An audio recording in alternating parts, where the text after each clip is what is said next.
ಏನ್ ಮನೇನ ಕಸ ತೊಟ್ಟಿನ ಅಮ್ಮ ನನ್ ಬರೋವರ್ಗು ಒಂದ್ ಕೆಲ್ಸನೂ ಮಾಡಲ್ಲ. ಛೇ ಮುಂದೆಲ್ಲ ಏಳ್ ಮಧ್ಯಾಹ್ನ ಅದು ಕಸನೂ ಮುಗಿಸಿರಲ್ಲ. ಅಮ್ಮ ನನ್ನೇ ಕಾಕಿ ಕೂತಿರ್ತಾಳೆ.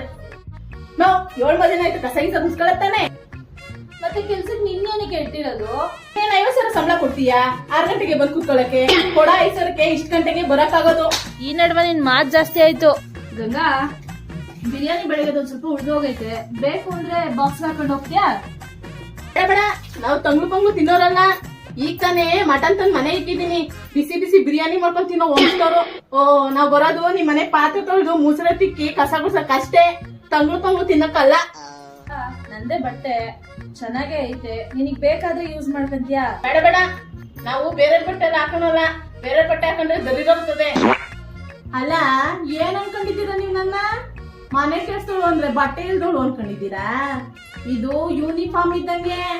ಮನೆಗ್ ಬಂದ್ರಿ ರೇಷ್ಮೆ ಸೀರೆನೇ ಹಾಕೊಳ್ಳೋದು. ಅಲ್ಲ, ಇವಳು ನಮ್ಮನೇಲಿ ಕೆಲ್ಸಕ್ಕೆ ಹೋಗಲ್ಲ, ನಾನ್ ಇವಳ ಹತ್ರ ಕೆಲ್ಸಕ್ಕೆ ಇದೀನ, ನನ್ಗಂತೂ ಗೊತ್ತಾಗ್ತಾ ಇಲ್ಲ.